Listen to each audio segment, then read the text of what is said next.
Eu conheci o Bruno pelo Tinder. Ele parecia gente boa, a conversa fluía fácil e a gente começou a falar quase todo dia. Tínhamos bastante coisa em comum, desde filmes até casos de desaparecimento do universo online, onde às vezes você acaba ouvindo histórias de terror. A gente só queria algo casual e, pra ser sincera, eu também estava nessa vibe. Depois de alguns dias trocando mensagens, ele me chamou para ir até a casa dele. Disse que morava sozinho na zona sul de São Paulo e que poderíamos nos conhecer melhor por lá. Quando pedi o endereço, ele ficou meio estranho, disse que queria fazer surpresa. Fiquei com o pé atrás, né? Mas como a gente já tinha se falado por ligação e a voz dele parecia normal, educada, acabei topando. No dia do encontro, saí de casa meio nervosa. Andei até o bairro que ele tinha mencionado, um lugar tranquilo, com muitas casas. Quando cheguei perto do endereço, o clima começou a me incomodar.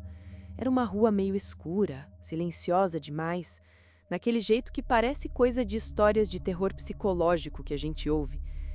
Na frente da casa, tinha 2 carros na garagem e uma van branca parada na rua, com os vidros escuros e os faróis apagados. Aquilo me deixou gelada. Não sei explicar, mas meu corpo inteiro dizia para eu não seguir em frente. Mesmo assim, mandei mensagem dizendo que tinha chegado. Ele respondeu: "Chegou cedo, espera um pouco, tô quase pronto." Enquanto eu esperava, percebi que a van branca se mexeu um pouco, como se alguém lá dentro tivesse ligado o motor. Eu me afastei discretamente e fui andando devagar pela calçada, tentando parecer natural. Ele mandou outra mensagem: "Me avisa quando você estiver no quarteirão que eu saio." Mas eu já estava no quarteirão, e ele sabia disso. Na hora, meu coração disparou. Tive a sensação de que estavam me observando. Aquela sensação de medo real, de estar num caso real assustador, daqueles que viram mistérios inexplicáveis na nossa vida. Ao invés de responder, dei meia volta e fui embora. Cheguei em casa tremendo. Bloqueei o Bruno no Tinder, no WhatsApp, em tudo. No dia seguinte, contei para minha mãe e a gente foi até o tal endereço só para conferir. Quem atendeu foi uma senhora, que disse não conhecer nenhum Bruno. Nenhum homem morava ali. Fomos direto para a delegacia fazer um boletim de ocorrência. E até hoje eu me pergunto, o que teria acontecido se eu tivesse entrado naquela casa? Eu conheci um cara no Tinder.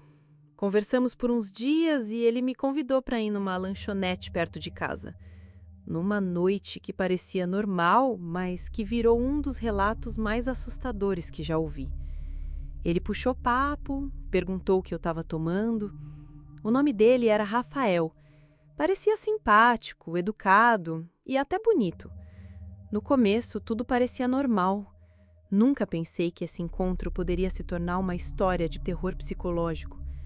Bom, isso só mostra que o perigo pode estar onde menos a gente espera. No fim da conversa, ele me pediu um número. Hesitei, mas acabei passando. A gente começou a trocar mensagens, e ele foi ficando insistente, querendo me ver logo, dizendo que era para matar a curiosidade. Marcamos de nos encontrar no fim de semana. Na sexta-feira à noite, ele mandou mensagem dizendo que estava me esperando no carro, na rua da minha casa. Estranhei, porque nunca tinha dado meu interesse para ele e a gente não tinha combinado lugar nenhum. Me senti invadida, com aquela sensação de que algo não estava certo. Perguntei, como ele sabia onde eu morava? E ele soltou, "Ué, você disse que morava perto da lanchonete. Eu te segui outro dia só para garantir." Na hora, meu coração gelou. Olhei pela janela e vi um carro com os faróis apagados estacionado. Aquele silêncio e a escuridão eram quase um convite para um caso real de história de terror que não acaba bem. Fui para a cozinha, tranquei todas as portas e chamei meu irmão que mora comigo. Enquanto isso, ele continuava mandando mensagens, tentando parecer inofensivo, dizendo: "Eu só quero conversar. Você está exagerando." Bloqueei ele imediatamente.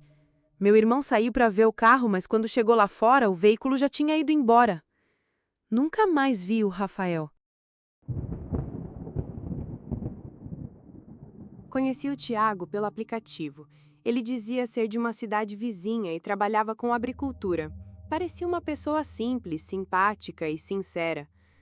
Depois de algumas semanas de conversa, ele me chamou para visitar a casa dele, um sítio afastado, num lugar quase isolado, perfeito para um cenário de fenômenos paranormais e mistérios inexplicáveis.